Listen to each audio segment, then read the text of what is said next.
Greetings, my brothers and sisters. Sending gratitude to all of you who are joining in today to accompany us down the rabbit hole of self-exploration through plant medicines.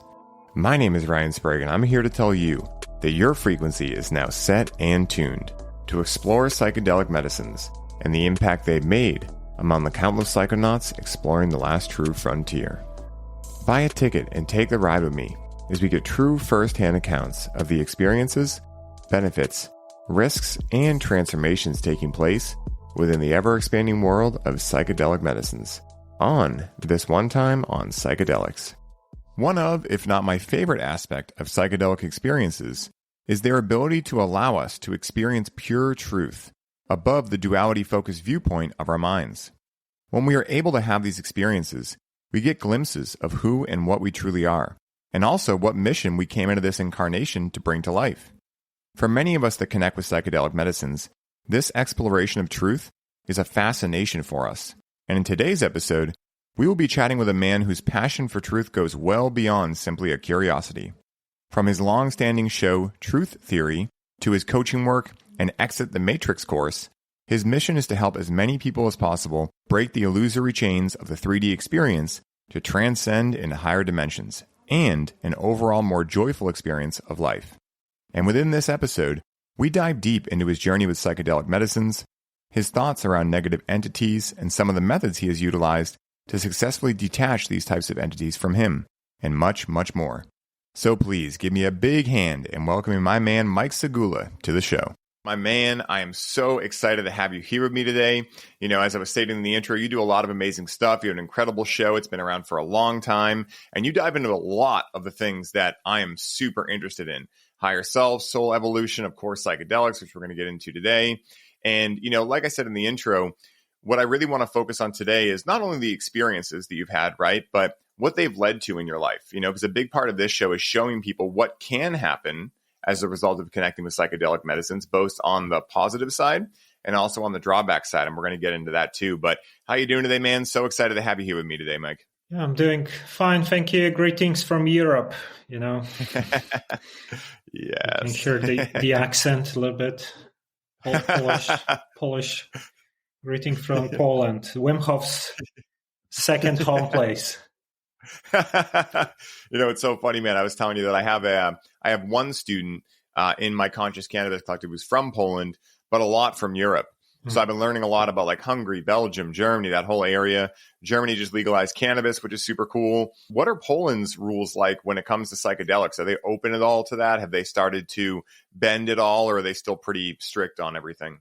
Yeah, Poland is basically a Catholic country, more or less. So people are kind of narrow-minded, let's say, a little bit. But the older generation, same I think was in Germany. That's why, you know, the youth is growing up and things are changing. So you have a lot of legislators that are younger now that they're trying to, you know, push some kind of legal psychedelics and things like that. But at the moment, you can buy CBD, you can buy grow kits for mushrooms, and technically you cannot grow them or same with, seeds for cannabis, things like that. So it's not legal at the moment, but, you know, it is done anyway.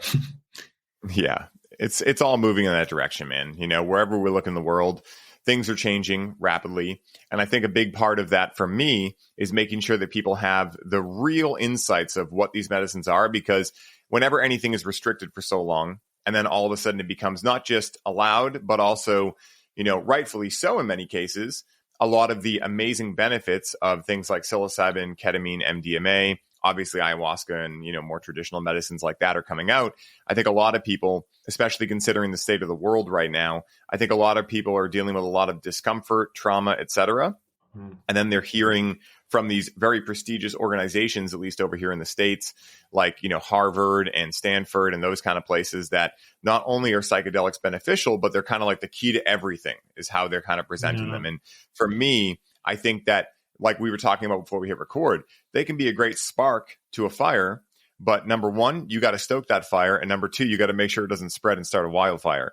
So I'm curious for you, man, like, how you originally got interested in the idea of psychedelic medicines, because you grew up in an area where they were illegal.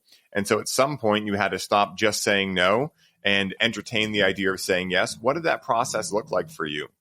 Yeah, so this is, you're starting with a very important point, and this is always what I say, that, I compare psychedelics to fire exactly the same way as you can use fire to cook a meal, to warm yourself up in winter, for example. But if you don't know how to use it properly, you can burn the house, you can burn yourself, and things like that.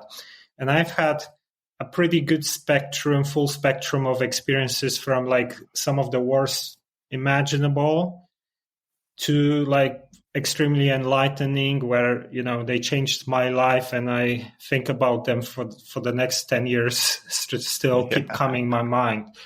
So I had my first experiences around 2002, but that was, I was still very, very young. I was 19, and I basically experimented with mushrooms and LSD with a bunch of friends. So we were just making fun in the neighborhood and doing some silly, stupid shit. But then when I was 15, I actually had this interesting experience. So what's happened was that, I was not really following my path, let's say. I started Truth Theory, and I was like, growing spiritually and doing some of this work. But then I thought somewhere, this is not going to be like a big thing. Most people ridicule these types of subjects. I want to do something bigger in life, blah, blah. So I kind of had these ego goals, and I got into working on a startup, which was like a social network. And everything was working against me. So, my business partner, we were arguing all the time. I was very stressed and things like that. So I was kind of like trying to pursue something that I felt like wasn't really aligned, but because of my programs, I would do it anyway. And, it was very stressful. And in 2015, I went on holiday for 1 week to Czech Republic, which is neighboring Poland. And I knew one guy there who used to be popular on Facebook with like psychedelic groups, and he used to make Terence McKenna videos on YouTube and things like that. The guy was called Agape Satori. So we used to be in touch through Facebook since maybe 2012 or something. And I knew he's the guy who really, talks a lot about psychedelics, things like that. And I was in Czech visiting other friends. So I thought, let's just go and meet this guy. So I went to see him, and it was around summer solstice 2015, and I was 33 at that time. So it's kind of interesting, numerological alignments and things like that. And I thought, like, since we are here already and you are the guy who is the psychedelic guru, let's just try psychedelics. And so this was the first time since I was 19. And I had some really profound experience where one of the things that happened was I felt like I became my higher self. So I could see reality from a very different perspective, where I still had form in a way, but it was like extremely advanced. I could see basically like everything on earth seems like it was just happening in my mind. And I just woke up from the dream into a bigger world. And when I was there, I was in such a shock, and I was getting these downloads and guidance that I'm not listening to myself. I'm not following my path. And if I'm not going to wake up, my life gonna turn badly, things like that. So I planned to go on a random holidays, and boom, it's almost like someone pulled you out from the matrix. It gave you a slap in the face and wake up, So I came back from this experience, I was like in such a shock. I had so many questions, I felt like we are just some super advanced beings that have fun in some simulation where, this is not real me, all these things. But I came back to life in the matrix, let's say, and programs kick in, and, you start grinding, and you start forgetting about it within a couple of weeks. And you're back to doing the same what you were doing before, and you didn't learn the lesson. So it happened a couple of times over the years because since 2015 to 2022, I actually started doing sessions regularly, mostly with mushrooms. And, I've had a couple of times this very high state where I would, become, I think was the higher self, and I would still get guided and things like that. So this was like the beginning for me. And it became so interesting because the way I see psychedelics, especially, I worked with mushrooms most of the time. I felt like they work well for me. So it would be just like sessions where I go to nature, maybe in the mountains somewhere. I do some kind of settings where I ask my higher self for guidance, for show me what's most important for me, things like that. Sometimes I have some specific questions or specific intentions. And I feel like the way I see psychedelics is that they work as amplifiers of who you are or your own consciousness, right? So there are a couple of different factors, let's say. One is who you are. So, for example, I was the guy who basically really spent many years on like spiritual development. I meditated since 2006 maybe, did Qigong, had Kundalini awakening, was already a little bit psychic, had like these experiences without psychedelics, things like that. So, probably your third eye is open already by that time if you meditate like 10 years or something. And my view is that if you are on this path and, like you had Kundalini awakening or you're psychic or you are, let's say, a starseed, whatever, and you use psychedelics, then you're probably going to have a lot of crazy experiences because they just going to work as amplifiers for what you've done so far. But for example, I took a friend of mine twice actually. He was very curious to see how psychedelics work, and we did 2 sessions with mushrooms.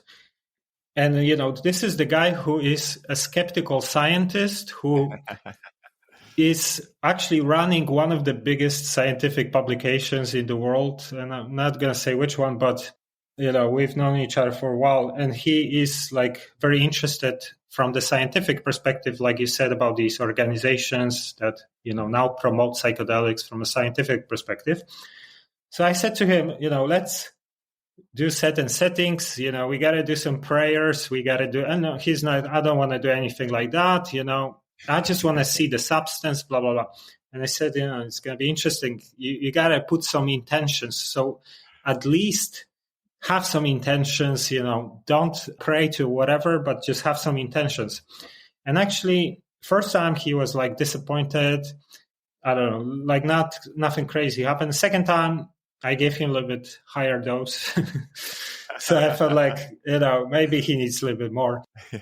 And he had some experience. He got what he desired. So he got some answers to what's wrong in his life, basically, but it didn't come in such a form like it came for me when I had like insane experiences with like beings, angels, higher densities, past lives. And I feel like this is why, because this is the guy who is like skeptical, doesn't do any spiritual work, eats junk food, doesn't work on himself at all. So it's not going to work for him the same way as it works for someone who is doing it for like 10, 15 years already without it. So this is one thing that I want to say here is that, they are amplifiers to who you are. If you are already working on yourself and you have things, I feel like then they will just help you to elevate that further. And obviously, other things are like the dose, and your intentions and what's going on there. Because, the shamans, how they run the ceremony, what kind of spirits, who they work with. I like to just focus on my higher self. And, and this kind of worked for me in interesting ways, for sure.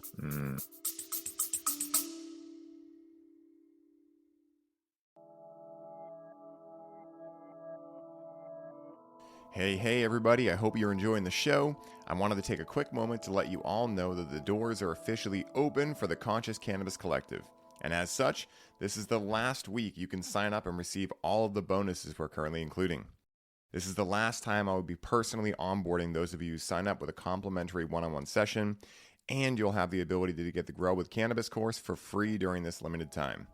For more info on how you can take advantage of this offer, head down to the show notes for this episode and secure your spot today, as we only have so many spots left and they are filling up quickly.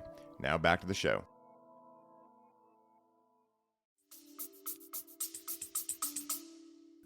Dude, I love that, man. It's so beautiful. And, I have some questions based on that for you too. But, this is why I named my business Highly Optimized, right? Like, why would someone want to be highly optimized? Well, not only for physical, emotional, mental, and spiritual well-being, but if you're looking to connect with anything that is the next step in your life, whether that be a course, a program, a new mentor, or a psychedelic, they can only work to the level that you have bandwidth, energy, and life force within you. And I think that one of the main challenges with the current psychedelic renaissance that I see is it's almost like putting NOS on a stock Honda Accord, So again, NOS can make your car go faster, but if you don't have the engine and the transmission and the car built around that to be able to handle that increase in power, then at best, rather, what will happen is you just won't be optimized for that experience. At worst, you can actually have like a big challenge because one of my good buddies, Jason Ganzuk, he talks a lot about this, how specifically with ayahuasca and things like combo and a little bit of these like more intense medicines, iboga, medicines like that, mushrooms would fall into that category too, LSD, etc.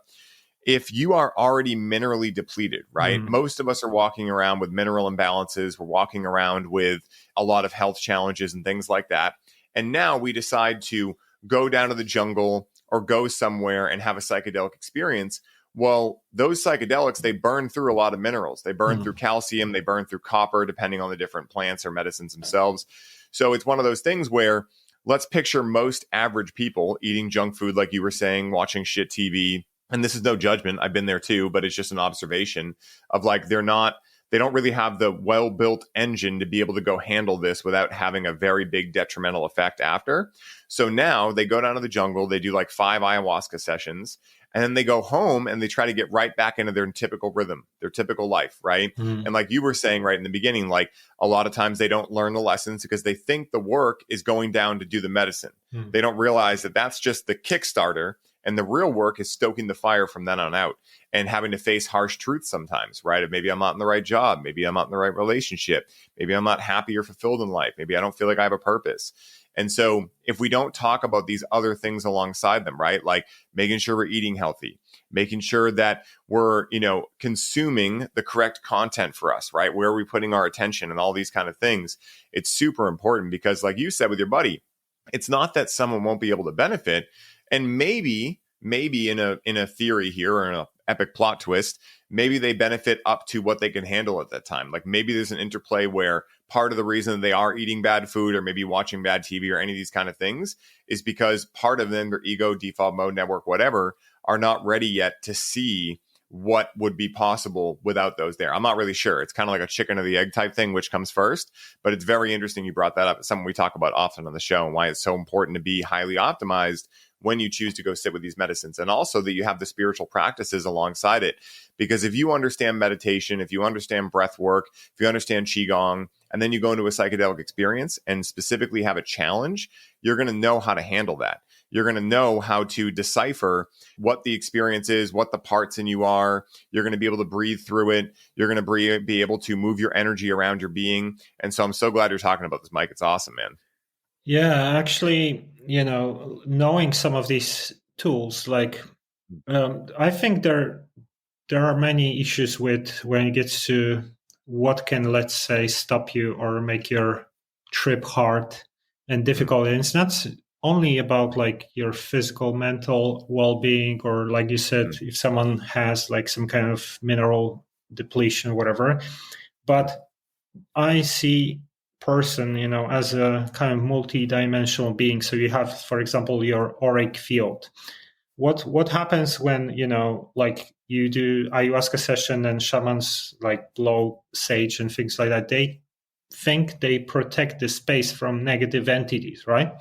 Mm. So my view is that when we enter into these states, we are kind of in between realms, let's say. So you are a little bit in the physical, a little bit outside of that. And you become, this has pros and cons. So you become vulnerable to negative influences, negative beings. And but you also sometimes can have, insights with positive beings, or they can help you in some way. And even work on you with, like, I know someone who said his spine started clicking when he was on ayahuasca, and it's almost like someone was doing some healing on him. And I had like some of that we can go into, but it also, if let's say you have encounters with negative beings, and this is why they do protection and things like that, or if you already have something attached to you, because some people have these things, this can appear, during the session, and then it can influence how the session will develop. So if you have, let's say, like qigong, if you do these types of protection ways, when you visualize the bubble surrounding you from the heart chakra, you can kind of protect yourself. And I had, for example, one encounter where I was using breath work to repel the being, because the more I was actually using the breath of fire, just to get my auric field stronger. And that would help a lot, because the negatives, they like people who are basically, weaker or whatever. So all these things are important in my view. No, 100%, man. I totally agree with that. And I'm glad you brought up the healing aspect. Do you know a gentleman by the name of Ben Joseph Stewart? Yeah, made Psychedelic. Of course. Yeah. Ben's an awesome guy. And we had the chance to do an episode together. And he was talking about that he went down to, I believe it was Rhythmia. I'm not sure exactly what the center was, but I believe it was Rhythmia. And he was talking about how during an experience, and he was there with some pretty influential people that I'm sure most listeners would know, but I won't mention it just in case. But he was down there with some pretty influential people, and it was about a group of 20 of them, and they were going through the ceremony. And he said that all of a sudden he noticed that everyone was making insect noises, and he was not feeling the vibe to make insect noises. So he got curious, and he decided to open his eyes, and he sees a mantid being sitting next to him. And this mantid being is just sitting there, crisscross applesauce, hanging out. And so he notices the mantid being. The mantid being looks at him and telepathically communicates something along the lines of like, what's the point? I've figured everything out. I know everything, right? And Ben just asks, do you? And in that moment, the mantid being realized it did not know everything. It went from looking at him back. And the second it had that realization, all the insect noises stopped. Everyone stopped doing it at the same time, right? And then he said he went into a healing session with these mantid beings where they were helping them. And I asked Hamilton Souther about this. He's like, oh, yeah, dude, they started showing up about 15 years ago, and they help a lot in the healing process. But like, I know also, this is one of the biggest challenges that most people that do psychedelics have a lack of awareness on, not because maybe they haven't heard about it, but because it is hard to capitulate these qualitative aspects of like a negative entity. Like, we can't see that with our eyes. So a lot of people just believe like, oh, it doesn't exist. But I can tell you firsthand, like you did, like they definitely do exist. And they can be very challenging to move through if you aren't equipped with the right skills and things like that. So I'm glad you brought that up, because that is one of the challenges with, especially like, think about where a lot of people get into psychedelics. They go to a music festival with like 60,000 people. They're not necessarily eating well or whatever. This is their first experience. And now they're around 60,000 people. They're around images coming from the stage that are influencing them. They're having all these energies intersect. And that's why I've always thought it was kind of funny how people tell you like, this is a common thing, at least over here in the States. Like, yeah, when you go to this festival, try LSD or something. And I'm like, that's like the drug Olympics right there. Trying to take acid in around 60,000 people. That's like elite level shit. That's not beginner stuff, And even for me, like the last time I did that, it was very apparent to me that that was not the vibe anymore. So it's funny that you brought that up. Yeah. I mean, I never could understand people who go to parties or festivals and do psychedelics. I've had some experiences, but for me, quite the opposite, like being somewhere in the nature, no people, no one around, and just maybe one more person to assist each other and things like that. That's what worked well for me. And like Ben said something about mantis type being that would be helpful. I think you find all sorts of positive and negative beings. And actually, recently I just had a conversation with someone about, are these beings real or not? Because this is often the question that maybe this is just a vision, hallucination, whatever. I think I've heard Dennis McKenna saying something that he thinks that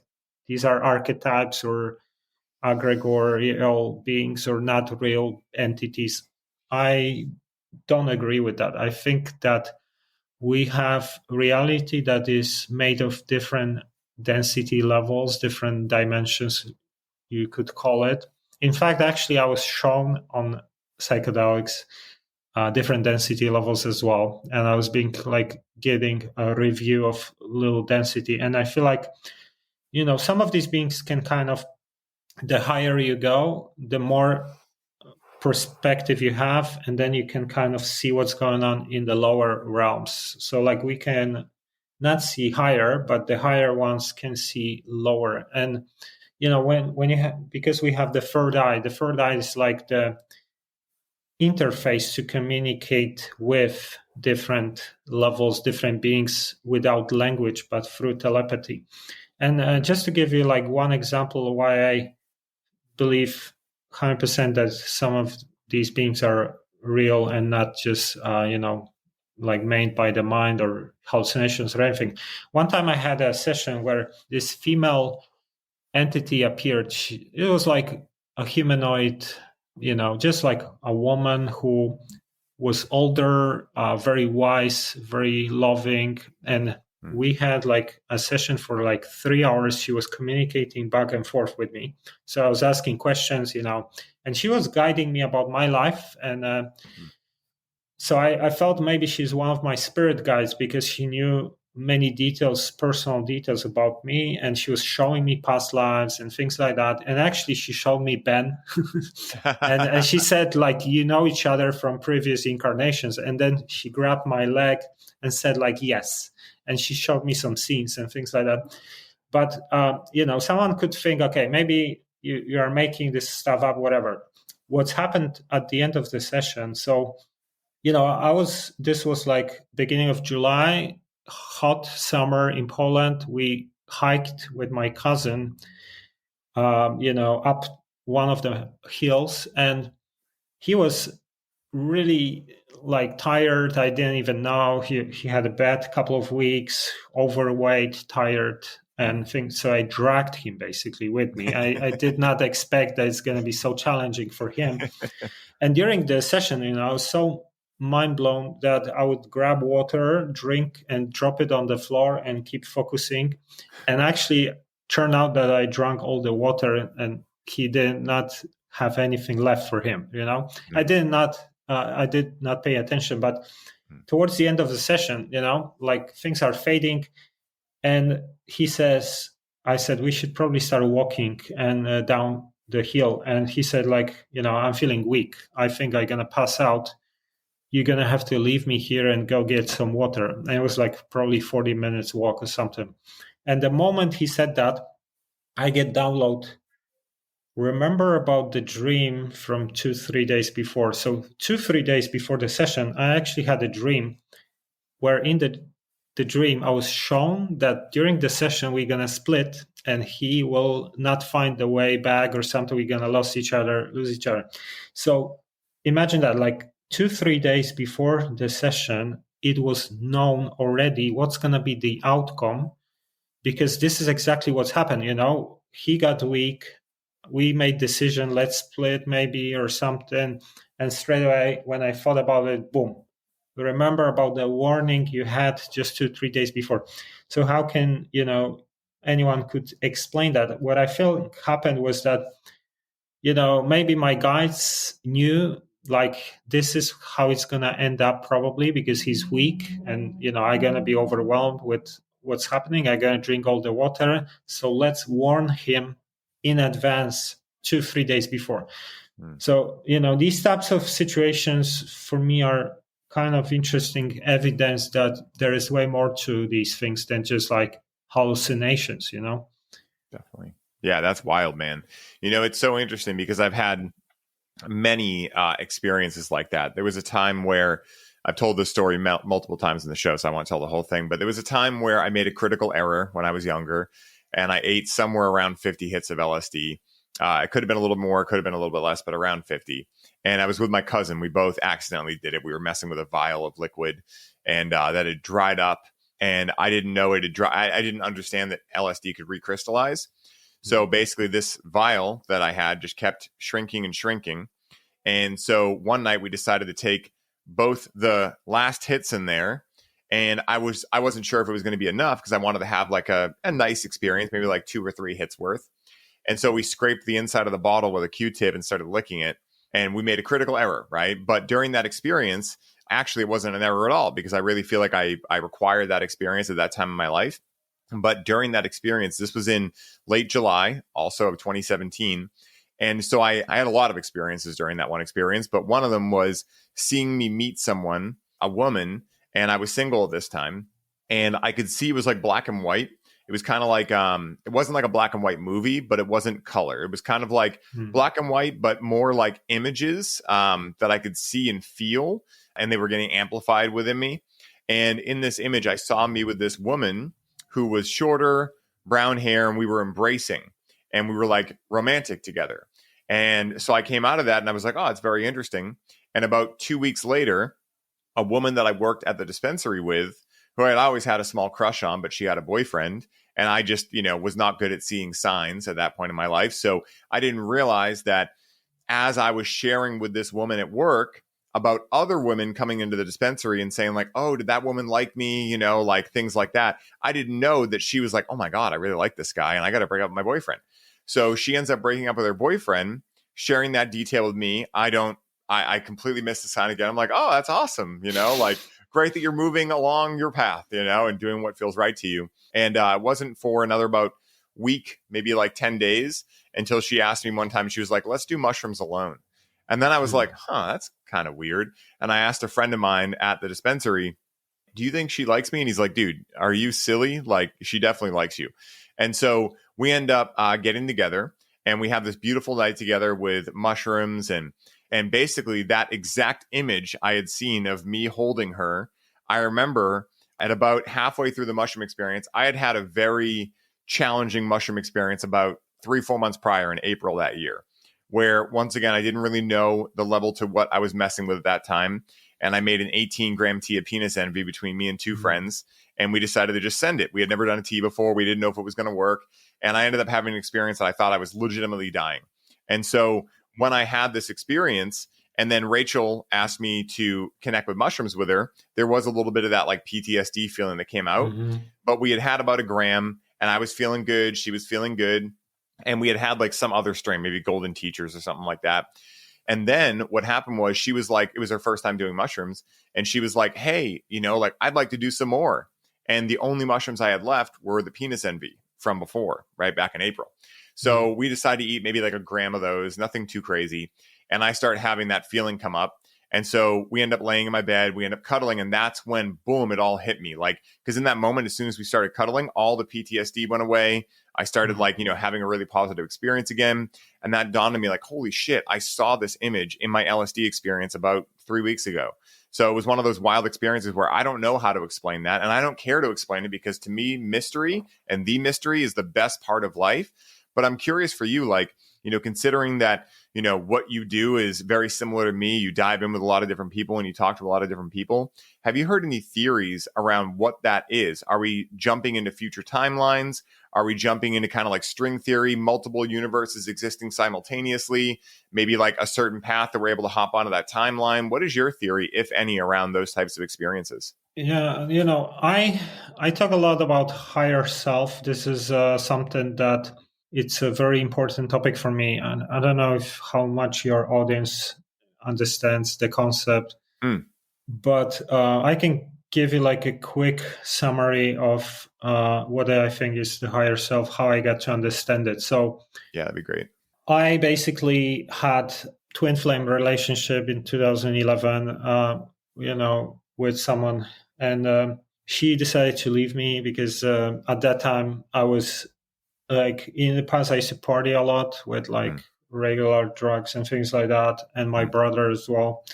And we were living in a big house in London with her as well, and she's psychic, so she said she sensed a lot of negative beings around me and my brother because of our past and things like that. And one time, actually, my brother, he had some issues with serious addiction, and he overdosed, and we found him on the floor, and she said like two shadow beings jumped and fed of him. And so she one day she just disappeared after we've been together for 8 months, and she just sent me a text saying like she cannot be around me in this house because she senses these like negative beings around me and blah blah. So I was heartbroken, and I prayed, basically I want to get her back. And within a few months we start talking again, and then because she's psychic, she sees these beings, entities and things like that. She started telling me that this spirit started appearing around her that looks like me, but me 20 years older.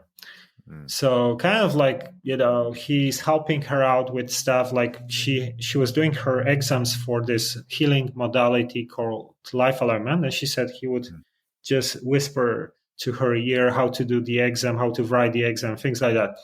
And she was like very surprised, like, who is this spirit that looks like me, and all this stuff. So one day, after we separated, we kind of started chatting again, meeting again a couple of months later. And I said, we were together, and I said, let's call him, and I'm gonna ask the questions, you're gonna tell me what you see, let's see who is that.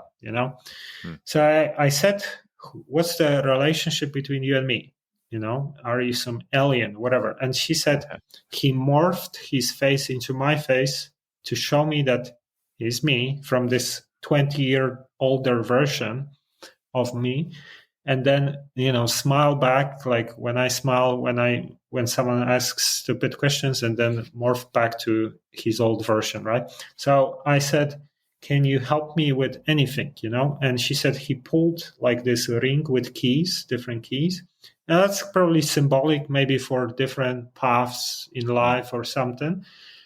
But basically, he introduced himself as Amadeus. He said, this is just a name for us to call him because, this is not his real name, whatever. And like they don't have names at 7th, 8th density or something in this same way. But, this was my beginning of my relationship with my higher self, because he would appear as older version of me to someone like her who is psychic. And like I said, I had these experiences, for example, where I would become that and I could see all of reality from there. It's the difference is like, I think about it this way, same way, like when you go to sleep and you have a dream for a few hours, let's say, and you project part of yourself into that avatar in the dream, like the same happens with the higher self projecting aspect of itself in this body now. And, so it's fractal on different scales. And for example, when I said I had the first of this type of experiences when I became that, I was 33, but from that level, it seemed like 3 hours have passed. So actually, from the level of the higher self, the consciousness also works very differently. Times works very differently because it's a way more advanced state of consciousness. So, one lifetime, which might be 70, 80 years for the higher self, is one day. It's like one dream, one night that you go through it. And I came back to that state over the years a couple of times, so I could see how time was changing. On Earth, you would get 1 year has passed, and over there it was 10 minutes. So, I started like working with my higher self from that period. And I would, for example, get guidance in dreams or through psychedelics. And especially, And I think I even heard, maybe it was, what's this guy's name? Stanislav Graf Mm-hmm. possibly Mm-hmm. talked about his research where like people on LSD would tap into their past lives where they could see reality being a star or maybe being some other animal, whatever.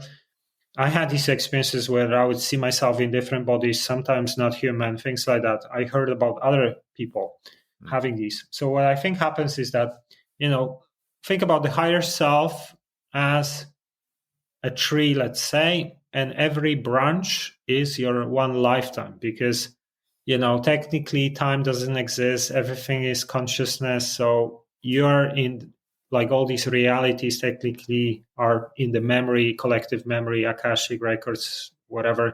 Mm-hmm. And you can kind of tap into some of that. So for a moment when I'm in the body, and I'm the branch of the tree, I can either become the whole tree for a second on psychedelics, or I can tap into a different branch with my attention.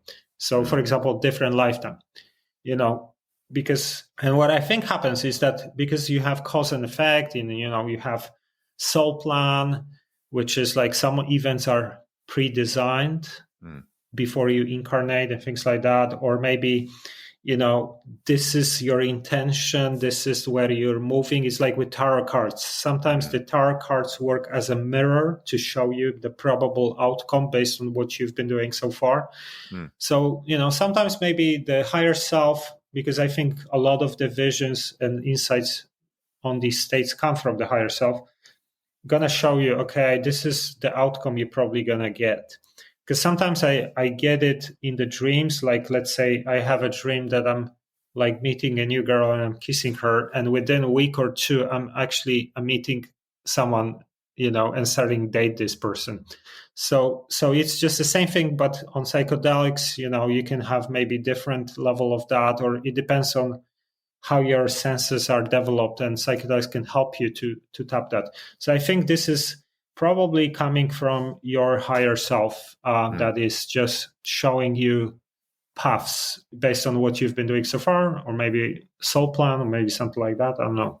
Yeah, it's super interesting, man. And, for me, how I've always thought of it or capitulated it was that in one way, shape, or form, I was going to the Akashic records and becoming everything, right? Like being everything for a moment of time or maybe a couple of minutes or things like that. Especially when I do big doses of mushrooms. It'll happen with LSD as well. But typically when I do LSD, there'll be more people around because usually when I do that, it's like in like a retreat environment or something like that. Whereas mushrooms, I'll do alone quite frequently. I'll also do them with just Rachel. And there'll be this moment at the end where as soon as you peak and you just kind of level out, maybe go down a tiny bit, as soon as it's not getting stronger, I all of a sudden just realize I'm in this area where I'll be on my back. I'll be able to open my eyes and just stare at the ceiling. And I have access to any answer I've ever wanted. I can go into any timeline. I can figure out about Sasquatch. I can ask about aliens. But before I even ask it, I know the answer. Like there's almost no reason to ask the question. And I've had that experience many, many times with mushrooms, LSD, etc. And then I've also had like the experience of like the ideas coming through in my sober state where maybe I'll be meditating, maybe I'll be doing breath work, maybe I'll be in an environment that's really good for me. And I'll start getting these ideas coming through of like, yes, keep going in this way. Or what I really feel the universe does is play one big game of warmer, colder with us. I don't know if you ever played that as a kid where you'd go into a room with a friend of yours and you'd like, take, it wouldn't be a cell phone at that age, but like you'd take something and you'd hide it. And then the other person would come in the room and try to find it. And you would tell them like, you're getting warmer or you're getting colder, right? Kind of like an Easter egg hunt. And so what I really feel like is that God, source, universe, higher self, whatever you want to call this omniscient power, what it's doing is it's leading you towards what is good for you with the language of synchronicity. So that's how I experience like psychedelics in a very sober state very often. Like I was at a festival a couple of weeks ago in Texas for the eclipse, and there was a lot of synchronicity leading up to it. But when we were there were some wild things that happened. So when you get food, they give you a number, right? They give you like a number on like a metal thing with like a little black number. And I wasn't paying attention at all. I was usually talking to friends when I was getting food. So I'd make my order. I'm talking to them. And then they say, okay, take your number. And I'd go to grab it. And it was 44 5 times in a row, like literally 5 times in a row. And this is the festival with like 250 people. So not a gigantic festival, but at least 50 different numbers you could get for a food ticket. And this was different times a day, different days. I mean, it was just very strange. And then another thing that happened was two people that I was hanging out with in the mineral pool found out they were born in the same day, same month, same year, same city in New York, and right around the same time in the morning. And then so they're having like a, oh my God moment. And some other guy comes over and starts asking like, hey, what are you guys freaking out about? And this one guy, James, is like, well, I don't suppose your birthday is November 3rd. And the guy's like, looks like a deer caught in headlights. He's like, yeah, my birthday is November 3rd. How the hell did you know that? And they're like, oh my God, right? So like things like that just happening constantly to me are my higher self kind of showing me like, keep moving in that direction. This is really good for you.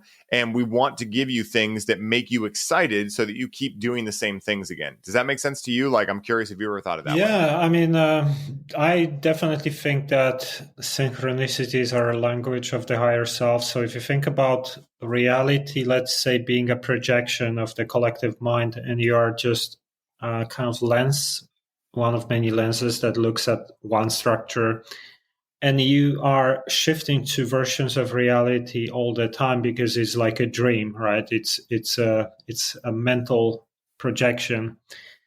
Think about what happens when you are in the state of flow or happy, like maybe you are at the festival, or maybe there's a combination of factors, like there is some end of a cycle and you are happy, and many other things. Or you've been doing some things like breath work or other exercises that heighten your energies and things like that. So there are these different elements that might elevate your state to a level where you will start attracting more synchronicities, for example. Sometimes it's with meditation. When you meditate a lot, your brain waves become more synchronized, and you are shifting to versions of timeline in more synchronous way, more of these things. If you think about the opposite of that, let's say you're angry, or you're complaining all the time, and then you meet someone who is complaining, or you just had another person that triggered you. So it's kind of the opposite, right? So this is what I think happens. Like, you can work with synchronicities and with the higher self. And actually, this is something I teach, like how to work with the higher self. And one important thing that not many people, I feel like, know. Sometimes, the way you can work with the higher self is like, you can ask for guidance. So let's say I would say, my higher self, please guide me and protect me. Help me with this, or help me with that, right? And the way you could, work with it is like, let's say you're looking for an apartment to rent. So you would think from the conscious level, oh, this neighborhood is good, maybe I want to live here. But maybe your higher self, because it knows everything here, knows that there is a better option for you somewhere else, but you are not aware of it. So instead of saying, help me to find an apartment there, say, my higher self, help me to find the best apartment for me, or something like that, and then you open yourself to a better option, for example. And then sometimes what happens is that the higher self will give you opportunity to help someone else before you will get what you desire, because it's like an energy exchange. So like a karmic kind of balancing. So for example, one time I went to Costa Rica. I was planning to stay for a few weeks, and I did not know anyone. And I just had to find an apartment quickly. And I asked my higher self, help me to find an apartment. And within maybe 1-2 hours, I was working on my laptop outside, and some guy comes selling necklaces, and he's like, you want to buy a necklace? I'm like, not really, but he's telling me the story how he makes them by hand and helps him to travel and blah blah. So I thought, this is nice, sir. Let me help him, and let me just buy it from him. Again, give it to my sister as a gift. So my intention was to help him, not to buy it because I needed it, but someone else could say, no, thank you, go away. And because I had this intention, he actually told me about a guy renting apartments where he, was living in one of these apartments, and this is how I found place. So if I would say no, I would not find place quickly. But, I asked, and I was shown an opportunity first, help someone else, so you get help. So this is also how higher self likes to work, likes to give you sometimes opportunities for other people to help. And then you can get something that you need. It's like an energy exchange. But people kind of shut down themselves and don't see that sometimes because we are busy, and things like that. Yeah, 100%, man. I totally resonate with that. Like, I think that they're all around us at all times, but very similar to how, the reticular activating system works, right? Like, there may be red cars around you constantly, but once you become aware or you buy a red car, you start seeing them everywhere and you start thinking, wow, these red cars everywhere. Now, again, one could argue, who knows if you manifested those red cars as a result of you creating a red car in your reality, or if they were always there and you just weren't noticing them yet. But regardless, when we think about synchronicity, whether or not they're things that we create or they're things that are always there, and depending on what level of consciousness we're in, we can either pick them up or we can't see them. I think that the same thing exists where, these synchronicities, as I see it, are signs that we're getting closer or farther away from something that is good for us. Now, one thing that, I'd be curious to hear your thoughts on, since we just had the solar eclipse, was that I noticed that during the eclipse, the manifestation energy was really chaotic. So like, for instance, like, I feel I'm a pretty good manifester, albeit I can always learn more, but I'm pretty good at like getting my stuff down on paper, reminding myself of it, involving myself into the feelings of that reality. But what started happening was, we would have like a joke, right, that we were talking about. And all of a sudden that joke would manifest in a very strange way. I just told this full story on the episode I released this week. Yours is going to be released next week, but I'll share a little bit of it just for context for you. So I've been a cultivator of cannabis for many years. And when I was in Austin, the guy, a buddy of mine who watches my couple of plants when I leave, basically what happened was, first, there was a hole in my roof, right? Like straight up, you could just see the outside. So I had to get my buddy over to fix it, right? And like kind of repair the roof. But what ended up happening was there was a raccoon inside the roof when he repaired it, sleeping. So then my buddy calls me 2 days later and says that a raccoon basically fell through my ceiling into my room. And so like, it was funny how we were all joking a week prior when we were in El Salvador, because there was raccoons that were getting into the house every night. We just had to like try to lock the house up as good as we could. So in the group chat, we were all sending pictures of raccoons to each other, like, haha, really funny. And then that's what I manifested. So like, there was a couple other things like that too, where during that week, we just all noticed that we had to be really careful with what we were speaking out, because it was almost like a warping had happened, where typically if we talked about raccoons, haha, funny, they're breaking into the house, what we might manifest is a raccoon, like, I guess breaking into the house, right? Or like trying to break into the house. But this was like a raccoon falling through the ceiling, like just weird stuff like that. So I'm curious if anything like that happened with you around the eclipse, or if you have experienced a phenomenon like that during astrological times, such as eclipses. So first of all, like I feel like what happens here is that, you are not just doing law of attraction and maybe, picking something, you are changing reality, shifting into a different timeline, which means that like the whole thing shifts. Like you close your eyes and you open it and the world is different. So because energies can get amplified a lot during the eclipses maybe, or around this period, the manifestation, the shift of the timeline, the dream rearranges faster. So it's like, think about, let's say you have a router, like a Wi-Fi router and a laptop, and you want to start loading a website, and the closer you are to the router, or the faster the Wi-Fi is, the website loads fast, right? And if you are far from the router, it looks like very, very sluggish, slowly, things like that, right? So, because we are at the peak of transition into fourth density, the manifestation works fast, right? The abilities of consciousness are amplified. And, the shifting to timelines is amplified as well. You're amplifying faster, quicker, and things like that. But certain alignments might put a shadow on that, or like the eclipse, because eclipse, in a way, it is, in my view, has a negative symbol. So it's like the energy in a different direction. If you look at 2020, you had 6 eclipses, and actually the solar eclipse was around solstice. So if you think about symbolically 2020, like a reset, with the longest day of the year being shadowed by the eclipse, and 6 of them, normally you probably get 4 during the year.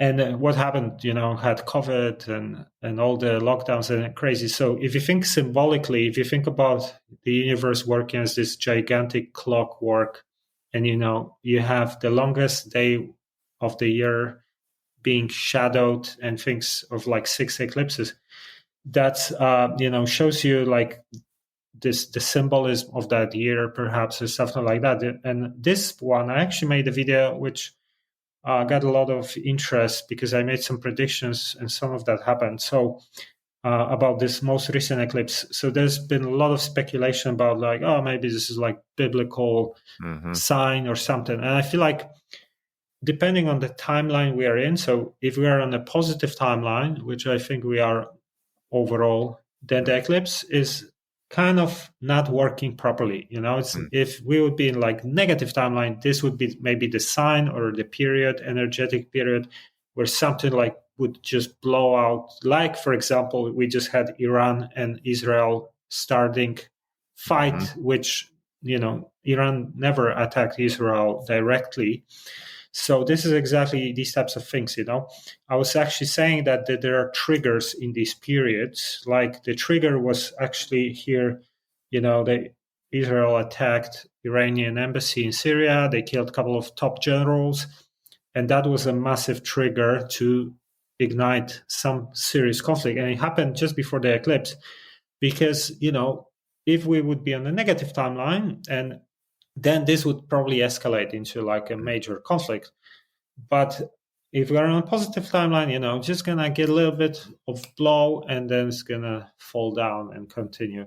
So these periods, they create like energetic shadow where, they can, some of your activities will have just a different flavor, work differently.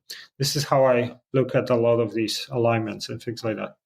Yeah, that's really cool, man. And it totally makes sense too. At the end of the day, like there was so much speculation surrounding the eclipse because I was in totality for it down in Texas. And there was another festival happening at the same time that all of us that were going to Confluence, the music festival that we went to, which this festival was a really beautiful festival, man. It was on an organic regenerative farm. It was the name of the ranch was called Sovereignty Ranch. It was all the workshops there were based on communal living, health, and sovereignty, right? Like learning how to get out of the system, learning how to, work with crypto and things like that. So there was a really positive energy there. Families were there. There was a bunch of kids there. Like it was a very beautiful environment. It was funny because before we went down to Texas, I never like to be a pessimist, right? But I was hearing a lot about like, oh, don't look at the eclipse or you'll face the energetic repercussions. When in reality, I've looked at the eclipse in 2017 and that was fine. Actually, my life got so much better after that. But at the same time, people were also trying to doom and gloom about this bigger festival happening. Not people we were with, but just I was seeing a lot online. And we chose to just hold a container of love at this festival we were at. And we didn't look at the weather. We didn't look at anything. Well, the morning of the eclipse, it was that other festival was very similar to ours in terms of timing. It was like Thursday, Friday, Saturday, Sunday, Monday into Tuesday was supposed to be the festival, how long it lasted. And the morning of the eclipse, I just had a weird intuitive hit like, oh, I should go on my phone and look up the other festival and see what's going on there. And so I look it up and they had canceled it that day because of insane weather, like tornadoes and all this kind of stuff potentially happening. And when we looked at the map, right, of like Texas, the one festival that we weren't at was like here. And the one we were at was like here. But they're only like a 2-hour span away from each other. But somehow all this weather was like annihilating all this area and a lot of other area too. And somehow it just completely missed us. So I believe it was because we all there were thinking like, hey, you know what? This eclipse is going to be awesome. This is going to be great. This is going to be the best, kind of signal in life for the next big evolution to come to planet Earth. And we held that energy there. And because of that, because we were all laughing and having fun, we really feel we completely missed that weather. Whereas at the festival with 80,000 people, there were a lot of pessimists there and things like that. And again, I had friends that went there. They had a great time, things like that. But it was a lot of chaos there, a lot of that chaos feeling. And one thing I'm curious for you, because this is one of my main protection mechanisms when I operate through life, I wear this all the time, is biogeometry. Have you heard of biogeometry before? No, I'm not sure. So biogeometry was an ancient Egyptian science. Apparently the whole world had it at one point in the way past. But ancient Egypt had really mastered this technology. And then it was all but forgotten about. And this guy, Dr. Ibrahim Karim, in the 70s, refound it and restarted it. And so basically what this is if you look at radiesthesia and dowsing, and the French radiesthesists in I think 1800s, they mapped out the 12 bands of energy. But they didn't ever figure out what was at the center point of that energy. Mm-hmm. And so Ibrahim discovered that. He calls it BG3, aka 3 bands of energy that are at the center point of everything. No matter where you go in the world, you will find what he calls BG3 at the center of everything. Sacred sites. It all works on ley lines and things like that. But basically what biogeometry does is allow you to wear a power spot on your body, basically. Also clear your house, and they have all different types of tools. So that's one of the things I utilize to protect my energy, not only in the psychedelic space, but also just in the world in general. When you go through an airport, you get put through a radiation machine, right? All these kind of things. That's what I wear. And I'm curious I know you haven't heard of biogeometry, but is there anything that you know of or that you've heard of that works in a similar fashion? Have you tried anything like that? Any of these protection devices, anything like that? I mean, my ex, the twin flame girl, Raquel, I mentioned, she feels these things if they work or not. And she used to say that she had something like that. That was, and even for her method, which is called life alignment, which is this healing method modality from South Africa. They have special cards that have some kind of magnetic strength. And they apparently they put them on your body and things like that. And she also had a pendant that was apparently magnetized. And or she would put something on top of the entrance. And she is sensitive, very sensitive. So, if she says this works, I trust her because I had many experiences where, she was right about these types of things that someone else would not figure out. And that's an interesting topic. So definitely would like to learn from you more about that. Maybe if you're going to jump on my show. Definitely, dude. Definitely. Just to kind of give you some idea how I learned about why eclipses sometimes are not necessarily good omens. So my final, because I decided to take a break from psychedelics from 2022, because I had this really insane session, which basically it was actually the night before was lunar eclipse in Scorpio. And I did not know that my session will end up just after the eclipse. So I felt maybe something's going to happen. And actually what happened in this session, so first half of the session was I had an operation, something like a multi-dimensional operation done on me where I had my throat chakra enlarged.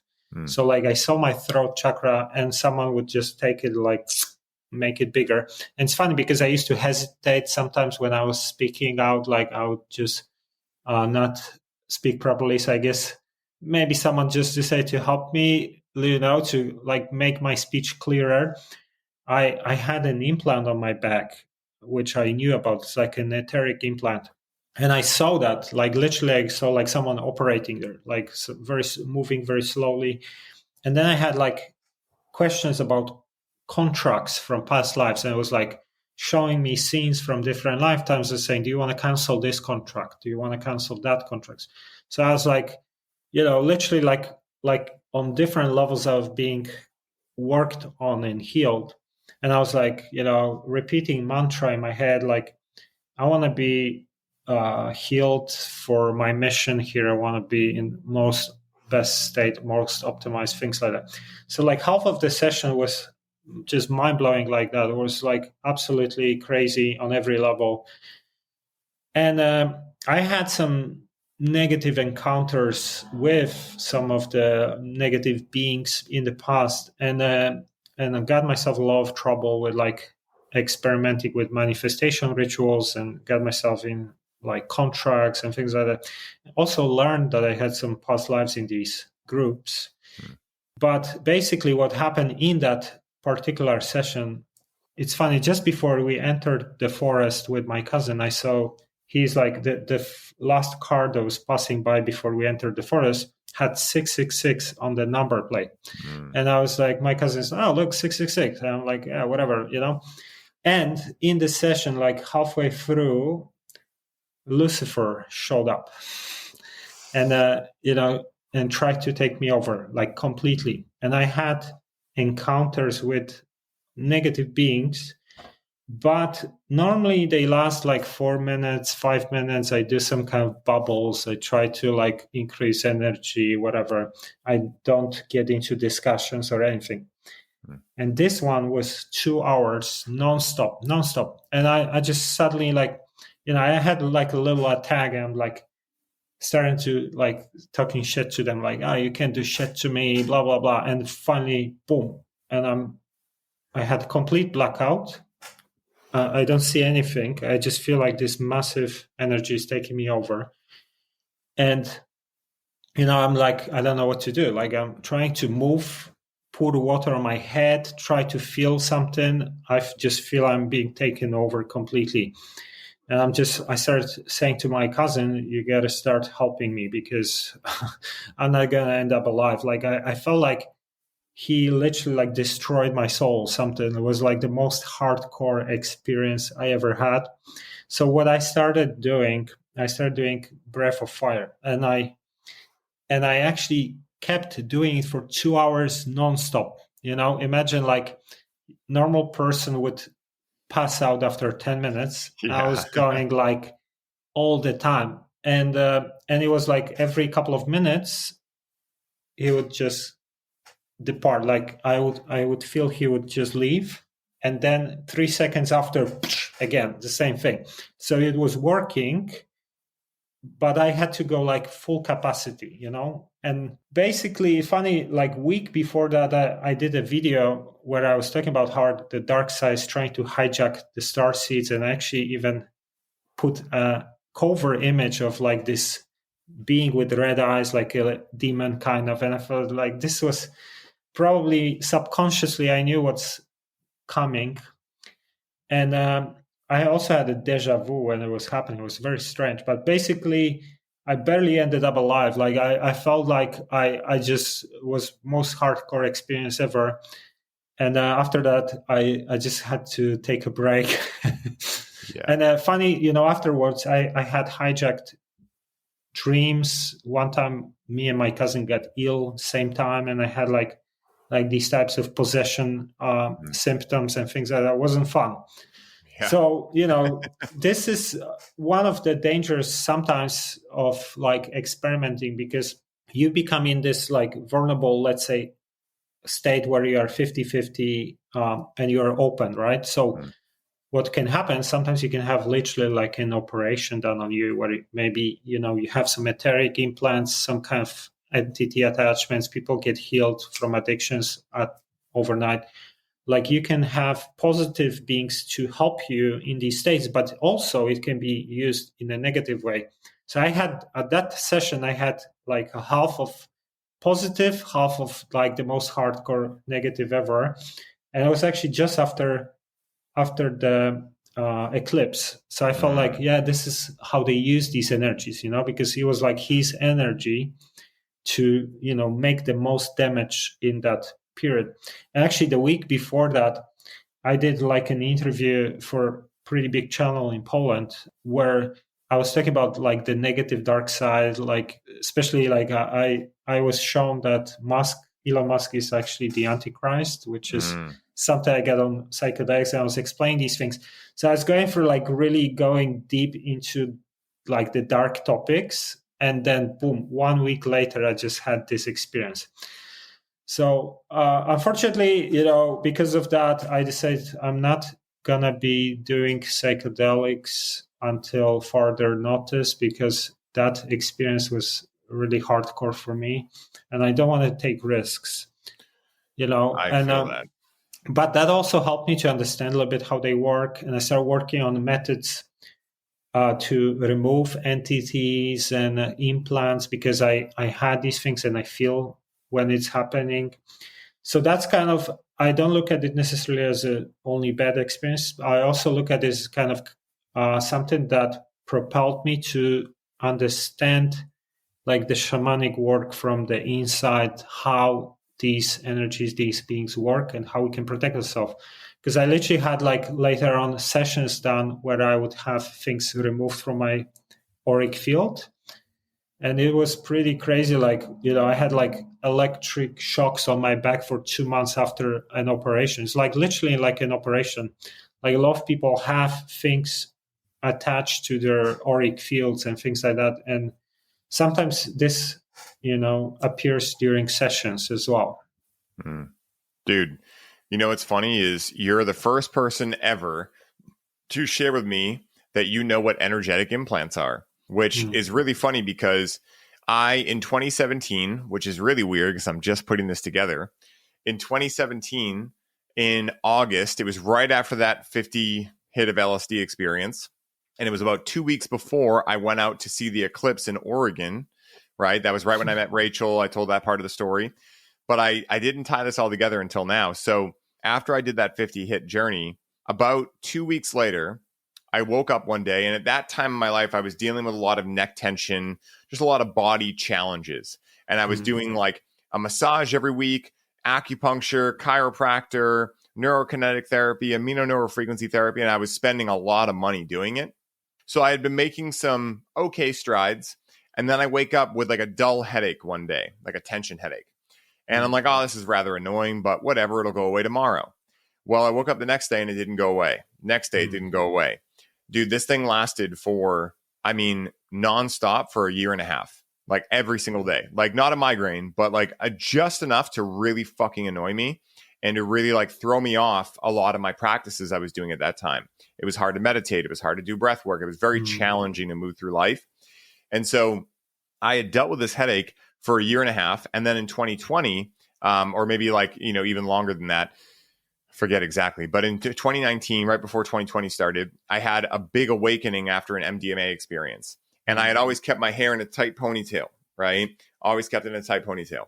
And when I came back from this experience, I was a completely different person. I ended up just literally deciding, I was like, why do I always have my hair up? And I just decided to take my hair down. And I always say that it was a metaphorical thing too, because I started moving through life much more like, hey, you know what? The universe is giving me great opportunities everywhere I'm at. Like this job that I've been working at that I love, that got taken over by a company that I didn't like. I started seeing that as happening for me. And I really started becoming the hero of my own story and the victor rather than the victim of my story. And so the headaches got a little better then for sure. Like they kind of like lessened quite a bit. But I would still get them every once in a while. And this was still ongoing up until about, 3-4 months ago. And I had met with this woman, Kathleen Allen, who I've had on the show before, who's an Akashic record reader. And she had said, hey, do you want an appointment, before our podcast? And I was like, oh my God, yeah, I've never had an Akashic record reading before. So she taps in. And the first thing she does is she goes, yeah, let me tune in to see EMF pollution in your field. So she tunes in. And she goes, well, that's weird. And I'm like, what? And she's like, I'm not showing anything. Like, you don't have any negative exposure to EMF, and that's never happened. She's like, are you wearing something? And I was like, oh, yeah, I wear Biogeometry. And she was like, give me the name of that, because I've never seen that happen before. Then the next thing she said was, oh, you have an energetic implant. And I'm like, oh, what's that? She describes it exactly like you did. They're kind of like governors or restrictors that an entity will put on you to thwart your process in becoming a higher level conscious being, and also kind of to take you off path and kind of just annoy you. And so I was like, oh, where is this implant? And she said, oh, well, it's right at the back of the right of your skull, exactly where my headaches show up, dude. Like exactly. So I've tried everything for this thing. I've like given up at this point. I'm like, whatever. I'm not, holding out for anything. She removes this implant, and no joke, I haven't had one headache since. Now, the other day, Rachel met with her, and Rachel at one point was like, Ryan, come in here. So I come in, she's on the phone with Kathleen or on the Zoom chat or whatever. And Kathleen's like, yeah, there's something in both of your energy fields. It's like a barbed wire and then there's like some blackness within it. So she removes that. I have no idea what that's going to do. That was like 2 days ago. But it was so interesting. And you're the only person I've ever heard talk about this idea of an energetic implant. But it's super fascinating that you mentioned it, because I've had personal experience with that. And it's really fucking annoying, dude. Like, that's what it was. It took me so much willpower to push through that and still meditate and still do everything when your head's just annoyingly pounding every day. It was crazy. Yeah, like if you want to, next time we could go through examples of that, because I learned it the hard way through a couple of years of experimenting with dark practices, let's say. And one of the ways that the entity can attach anything of this nature, because there are different devices, let's say, for different purposes, is that sometimes we get into contracts because it's probably almost always linked to a karmic contract. So maybe you use some kind of manifestation ritual or tool, or you had some kind of not clean desires, let's say like selfish or whatever, and you got what you wanted, but that came with the price, and the price is something like that, So this is how they operate in tricks, and especially, any kind of, like, when we talk about like the dark side, the negative, like cyrographs or these types of things, always contracts, right? And just to give you like a quick example, one of these, in one of the sessions, I felt like I had something attached to my root chakra. I'm sensitive when I'm on psychedelics, so I feel it's almost like I'm losing energy through the root chakra. And at that time, my methods were like Archangel Michael, even though I don't do it now this way, but I would just ask, can you help me with this? And straight away I get download and a vision showing me a past life where I was doing some black magic rituals. It's like a wedding hood, like some pentagrams of candles and blah, blah. And I was being explained that for the ritual I've done, I have something attached to my root chakra.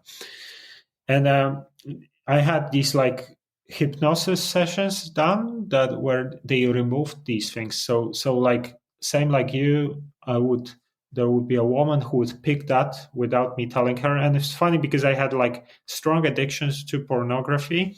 So it's like when you have something like that, it's very likely that you have something attached, and they literally suck your sexual energy through that, So this woman actually who I had sessions with, she picked that, apparently removed some of that. Definitely I feel the difference. And that got me so interested in these methods that I decided I'm going to learn this myself. And I'm actually starting a course on like some of this hypnosis type. It's like a form of hypnosis where you work with a psychic. So two people run the session. Psychic is like scanning your energy field and chakras and things like that. And the second person is trying to work on figuring out different blockages and different things. So, this is something I'm getting into now, and hopefully within a couple of months, I'm going to be able to assist people as well with removing these types of things. Dude, that's badass, Mike. I'm super curious to hear more about this method. And, I'd love to do a part 2 where we dive into a lot of those examples you were mentioning and a little bit more around that too, because I feel like this is one of the things that for me, when I learned it, it's changed my life because now I'm much more aware of what those things feel like, because I could feel it the entire time. I just didn't know it existed. So I didn't have the context from which to place it or the words to describe it. But now I'm very grateful for the experience, because now I understand what that feels like. And I also understand what it feels like to not have that in me as well, which is equally valuable. But man, this has been amazing, Mike. I want to make sure I give you a chance to tell people where they can find you, where they can find out more about truth theory and all the things you got going on, man. Where can people find you and connect with you, man? So just like Mike Segula on social media, Instagram or Facebook, or Truth Theory on YouTube. I'm pretty active on YouTube. Website is truththeory.com. And also like one quick thing, if I can mention that, I just want to say that, my brand has been censored heavily. I've actually got into a situation where I had to ask like for donations because it's in debt heavily and it's going through a near-death experience. So if you want to see what's going on, like I've been hit by some of my content because I was speaking out against COVID and things like that, and that's led into the situation. But if someone wants to like support it or have a look at the video or maybe share it, like go to truetheory.com/support and have a look, because that will be very helpful and useful. So thanks, Ryan, for this opportunity. And yeah, Absolutely, let's talk next time the other way around.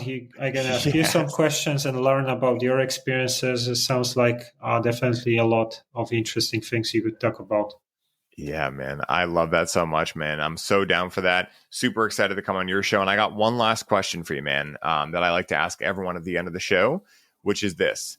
Let's say that someone listens to this episode and they get really excited about the idea of including psychedelic medicines into their life in some way, shape, or form.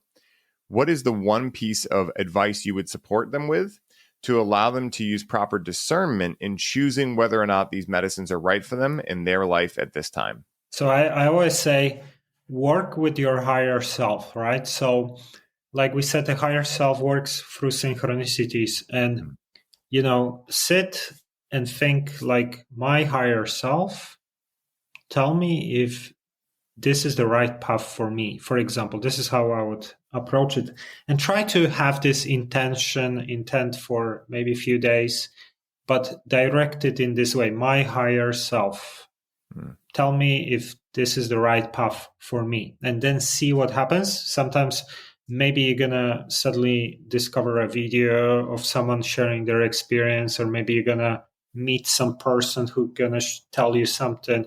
So look for clues and synchronicities. And very often this is, how these things work. So that's how I would start. Oh, I love that, Mike. Very sound advice.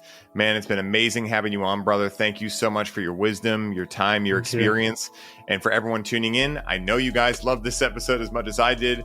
Mike is a wealth of info. Make sure you check him out on YouTube. We'll have all the links in the show notes. And wherever you guys are in the world, I hope you're all having the best day of your entire life. And I look forward to talking with you all soon. Much love, everybody. Peace.